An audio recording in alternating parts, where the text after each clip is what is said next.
മാസപ്പടി വിവാദം എവിടേക്ക് പോകുന്നു? ലാവലിൻ്റെ വഴിയെ തന്നെ മാസപ്പടിയും പോകുന്നു എന്നുള്ളതാണ്. കേന്ദ്ര ഏജൻസികൾ അന്വേഷണം ഏർപ്പെടുത്തിയിരുന്ന മാസപ്പടി എന്ന് പറയപ്പെടുന്ന വിവാദമുണ്ടല്ലോ, അതിപ്പോൾ എങ്ങും എത്തിയില്ല എന്നുള്ളതാണ്. എന്തുകൊണ്ടാണ് അത്തരത്തിലെത്തിയത്? മുഖ്യമന്ത്രി പിണറായി വിജയൻ്റെ മകൾ വീണ വിജയനെതിരെ മാസപ്പടി കേസ് മാറ്റിവെച്ച് പോവുകയാണ് വേണ്ടത്. ദില്ലി ഹൈക്കോടതിയിലാണ് ഈ സംഭവം നടന്നിരിക്കുന്നത്. SFIയുടെ അന്വേഷണത്തിനെതിരെ CMRL കമ്പനി നൽകിയ ഹർജിയിലെ അന്തിമ വാദമാണ് ഇപ്പോൾ മാറ്റിവെച്ചത്. SFIയുടെയും കേന്ദ്ര സർക്കാരിൻ്റെയും ഒക്കെ അഭിഭാഷകർ സത്യത്തിൽ കഴിഞ്ഞ ദിവസം ഹാജരായില്ല. ഇത്തരത്തിൽ ഹാജരാകാത്തതിനെ തുടർന്നാണ് ജസ്റ്റിസ് നീന ബൻസാൽ കൃഷ്ണ വാദം തന്നെ കേൾക്കാൻ പറ്റില്ല എന്ന് പറഞ്ഞ് മാറ്റിവെക്കപ്പെട്ടത്. മറ്റൊന്ന്, ഇത് മാറ്റിയിരിക്കുന്നത് ഇനി അടുത്ത വർഷത്തേക്കാണ്. 2026 ജനുവരി മാസം 13 ഈ കേസ് ഇനി പരിഗണിക്കുക എന്നുള്ളതാണ്. ലാവലിൻ നമുക്കറിയാം 39-40 തവണ മാറ്റിവെച്ച് പോകും, നമ്മൾ കണ്ടതാണ്. ഈ സീരിയസ് ഫ്രോഡ് ഇൻവെസ്റ്റിഗേഷൻ ആണെങ്കിലും കേന്ദ്രം കേസ് സീരിയസ് ആയി കാണുന്നില്ല എന്നുള്ളതാണ് CMRLുമായി ബന്ധപ്പെട്ട് വരുന്ന വിഷയങ്ങൾ. CMRLിന് വേണ്ടി ഹാജരായിട്ടുള്ള അഭിഭാഷകരടക്കം കോടതിയിൽ പറയുന്നത്. കപിൽ സിബലാണോ ഇതിന് വേണ്ടിയിട്ട് എത്തിയതും? അദ്ദേഹവും വളരെ പരിഹാസ രൂപേണയാണ് ഇത് പറയുകയും ചെയ്യുന്ന ഒരു സാഹചര്യം ഉണ്ടായത്. കാരണം ഈ ഒന്നായി കാരണം മുമ്പ് ലാവ്ലിൻ കേസ് വന്നപ്പോൾ ലാവ്ലിൻ കേസ് ഇതുപോലെ മാറ്റിവെക്കപ്പെട്ടുകൊണ്ടിരുന്നു. ഇപ്പോൾ ഇതാ അടുത്തത് വിജയൻ്റെ മകൾ വീണയുമായി ബന്ധപ്പെട്ട് വരുന്ന വിഷയത്തിലേക്ക് എത്തപ്പെടുമ്പോഴും മാസപ്പടി കേസ് വിവാദമാകുമ്പോഴും അതേ രീതിയിൽ തന്നെ മാറ്റിവെക്കുന്ന ഒരു സാഹചര്യത്തിലേക്ക് എത്തപ്പെടുന്നു. വളരെ സീരിയസ് ഫ്രോഡ് ഇൻവെസ്റ്റിഗേഷൻ ആണ് ഇതെങ്കിലും ഞാൻ ആദ്യം സൂചിപ്പിച്ചതുപോലെ കേന്ദ്രത്തിന് അത്ര വലിയ സീരിയസ് ആയിട്ടൊന്നും ഇത് തോന്നുന്നില്ല എന്ന് വേണം പറയാൻ. കഴിഞ്ഞ സെപ്റ്റംബർ 16 കേസിലെ അന്തിമവാദം. അത് അന്ന് പറഞ്ഞതാണ് കഴിഞ്ഞ ദിവസം ഇന്നലെയും ഇന്നുമായിട്ടത് പൂർത്തിയാക്കുമെന്ന് പറഞ്ഞിരുന്നു. പക്ഷേ നടന്നില്ല. നേരത്തെ ജസ്റ്റിസ് ഗിരീഷ് കട്ട്വാലിയുടെ ബെഞ്ചിന് മുമ്പാകെയാണ് ഹർജികളൊക്കെ ലിസ്റ്റ് ചെയ്യപ്പെട്ടിരുന്നത്. എന്നാൽ ഈ റോസ്റ്റർ മാറിയതോടുകൂടി ജസ്റ്റിസ് നീനു ബെൻസാലിൻ്റെ ബെഞ്ചിന് മുൻപാകെ ഈ കേസ് ലിസ്റ്റ് ചെയ്യപ്പെടുകയായിരുന്നു. ഇതിന് വേറൊരു കാര്യഗൗരവം വളരെ വലുതാണ് നമ്മൾ മനസ്സിലാക്കേണ്ടത്. മുഖ്യമന്ത്രിക്ക് എതിരായിട്ടുള്ള ലാവ്ലിൻ കേസ് സമാനമായ കാര്യമാണ് സുപ്രീം കോടതി നടക്കുന്നത് തന്നെ.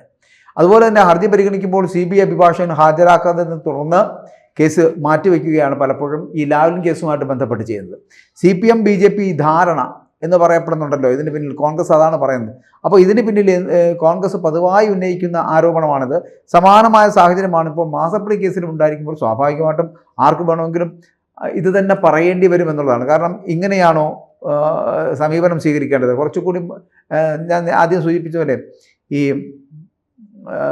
കുറച്ചുകൂടി സീരിയസ് ആയിട്ട് കാണേണ്ട ഒരു ഇൻവെസ്റ്റിഗേഷനെ ഇത്രയും തരംതാണ രീതിയിൽ കാണുന്ന തരത്തിലേക്ക് ചിലപ്പോൾ മറ്റുള്ളവർക്ക് തോന്നിയാൽ അതിൽ തെറ്റു പറയാൻ കഴിയില്ല. കാരണം ഈ ലാവ്ലിൻ കേസുമായിട്ട് ബന്ധപ്പെട്ട് വരുന്ന വിഷയങ്ങളിൽ സ്വീകരിച്ച അതേ നിലപാട് തന്നെയാണ് ഈ പറയുന്ന ഈ മാസപ്പടി കേസിലും ഉണ്ടാകുന്നത് എന്നുള്ളത് പലപ്പോഴും ഇവർ രണ്ടുപേരും തമ്മിലുള്ള CPMും BJPയും തമ്മിലുള്ള ബന്ധത്തിന് വഴിമരുന്നിടുന്നതാണ് എന്ന് പറയേണ്ടിയിരിക്കുന്നു. അപ്പോൾ എന്തുകൊണ്ടായിരിക്കും അങ്ങനെ ഇത്തരത്തിലൊരു സാഹചര്യം സൃഷ്ടിക്കപ്പെടുന്നത് എന്നുള്ളത്? കഴിഞ്ഞ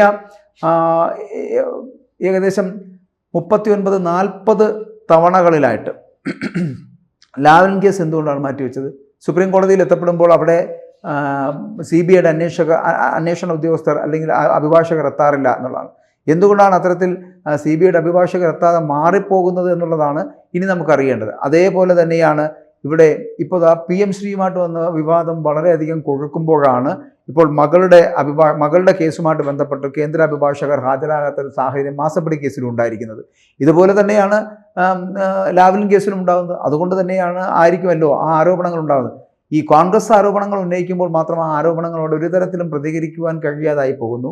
എന്നാൽ BJPയോ CPMോ ഒക്കെ ആരോപണങ്ങൾ ഉന്നയിക്കുമ്പോൾ അതിന് കഴമ്പുണ്ട് എന്ന് പറയപ്പെടുകയും ചെയ്യുന്നുണ്ട്. എന്തുകൊണ്ടാണ് അത്തരത്തിൽ സമീപനം സ്വീകരിക്കുന്നത്? പൊതുസമൂഹം എന്ന് കൂടി ചിന്തിക്കേണ്ടിയിരിക്കുന്നു. അവിടെ മാത്രമല്ല, മാധ്യമങ്ങളടക്കം വലിയ പിന്തുണ കൊടുക്കുന്നത് BJPയുടെയും CPMൻ്റെയും ഒക്കെ വാർത്തകൾക്കാണ്. പക്ഷേ അതേസമയം കോൺഗ്രസ് ഉന്നയിക്കുന്ന ആരോപണങ്ങൾക്ക് ഒരു തരത്തിലുമുള്ള ഒരു പിന്തുണ ലഭിക്കുന്നില്ല എന്നുള്ളതാണ്. ഇവിടെ ഇതുമായി ബന്ധപ്പെട്ട് എന്തുകൊണ്ടായിരിക്കും PM ശ്രീയുടെ ഉപകാരസ്മരണയാണോ ഇത് എന്ന് ചിന്തിക്കേണ്ടിയിരിക്കുന്നു. PM ശ്രീയിൽ എന്തായാലും CPM ഒപ്പുവെച്ചല്ലോ.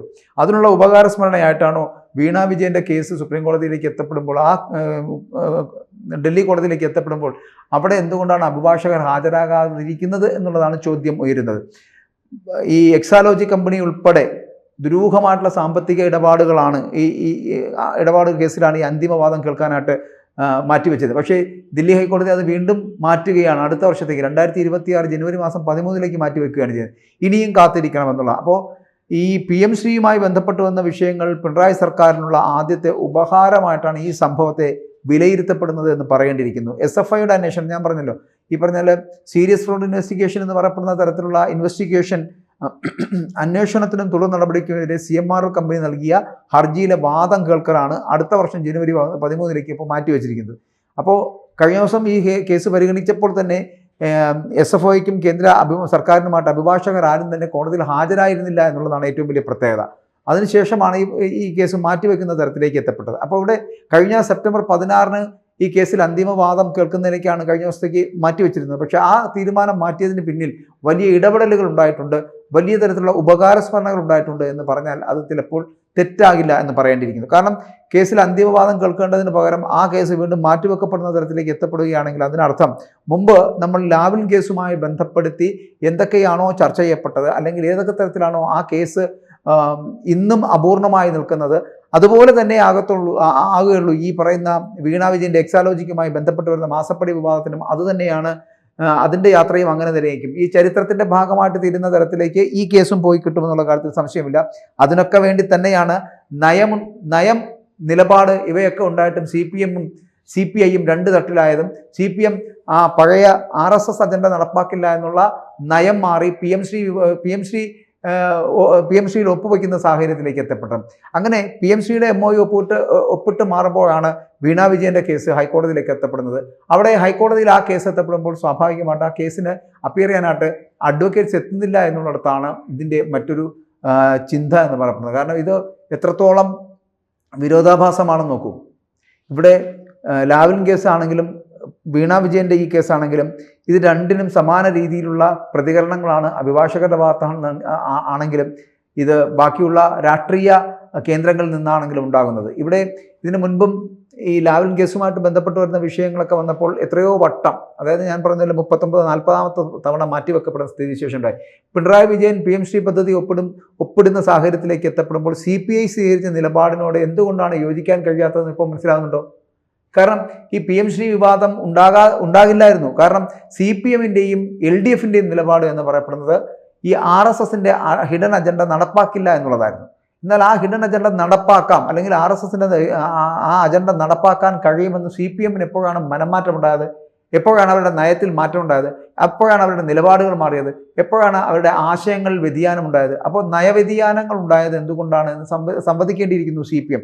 പൊതുജനങ്ങളോടത് പറയേണ്ടി വരും, മാപ്പും പറയേണ്ടി വരും. പക്ഷേ ഇന്നത്തെ കമ്മ്യൂണിസത്തിന് വല്ലാതെ തളർച്ച ബാധിച്ചിരിക്കുന്നു. അല്ലെങ്കിൽ കുറച്ചുകൂടി നീട്ടിപ്പറഞ്ഞാൽ ഇന്നത്തെ കമ്മ്യൂണിസം എന്ന് പറയുന്നത് മരണശയ്യയിലാണെന്ന് പറയേണ്ടിയിരിക്കുന്നു. ആ മരണശയ്യയിൽ കിടക്കുന്ന കമ്മ്യൂണിസത്തെ മാറ്റി നിർത്തിക്കൊണ്ട് പുതിയ ബൂർഷ്വാ സിദ്ധാന്തങ്ങളെ തോളിലേക്ക് എടുത്തുകൊണ്ട് മുന്നോട്ട് പോകുന്ന ഒരു രാഷ്ട്രീയ പാർട്ടിയായി CPM മാറിയിരിക്കുന്നു. ആ പേരിൽ കമ്മ്യൂണിസ്റ്റ് പാർട്ടി ഓഫ് മാർക്സിസ്റ്റ് എന്നുള്ളതിന് പകരം കമ്മ്യൂണിസം ഒക്കെ എടുത്ത് മാറ്റിയിട്ട് വേറെ എന്തെങ്കിലും ഒരു പേര് കൂടി ചേർത്ത് കഴിഞ്ഞാൽ ഈ പാർട്ടിക്ക് കുറച്ചുകൂടി യോജിക്കുന്നത് അത്തരത്തിലുള്ള പേരുകളായിരിക്കും. കാരണം ഈ ഫ്യൂഡലിസവും ബൂർഷ്വാസിയും ഒക്കെ അവരുടെ മനസ്സിൽ നിന്ന് മായ്ക്കപ്പെട്ട് കഴിഞ്ഞിരിക്കുന്നു. ഇപ്പോൾ അവരെ ബ്യൂറോക്രാറ്റുകളുടെ തോഴനായി മാറുന്നു. മാത്രമല്ല ഇതുപോലുള്ള വമ്പൻ വ്യവസായികളുടെ തോഴനായി മാറുന്നു എന്നുള്ളതിൻ്റെ സൂചനകളാണ് അതുവഴി ലഭിക്കുന്നത്. അപ്പോൾ അങ്ങനെ ഈ ലാവ്ലിൻ കേസിനാണെങ്കിലും ഈ ലാവ്ലിൻ കേസ് കഴിഞ്ഞിട്ട് ഇപ്പോൾ വരുന്ന ഈ എക്സാലോജിക് വിഷയങ്ങളിലാണെങ്കിലും സ്വീകരിക്കുന്ന നിലപാട് എന്ന് പറയപ്പെടുന്നത് വ്യത്യസ്തമാണ്.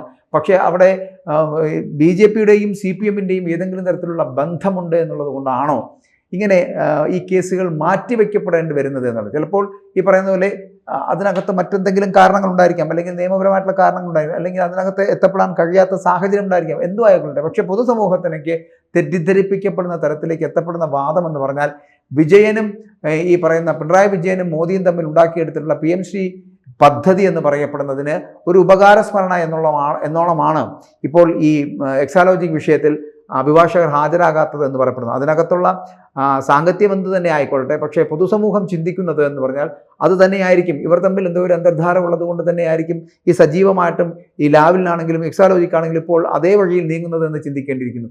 ഇനിയും കുറച്ചുകൂടി ദിവസങ്ങൾ കാത്തിരുന്നാൽ മാത്രമാണ് എന്തെങ്കിലും നടക്കുമോ എന്നറിയാം. അന്തിമവാദത്തിലേക്ക് എത്തപ്പെടുന്നതാണ്.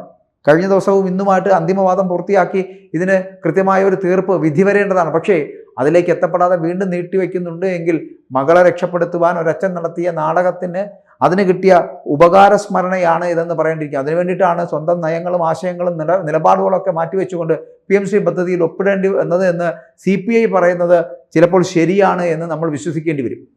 കൂടുതൽ വാർത്തകളും വിശേഷങ്ങളും നിങ്ങളിലേക്ക് എത്താൻ ABC മലയാളം സബ്സ്ക്രൈബ് ചെയ്യുക, ബെൽ ബട്ടണും അമർത്തുക.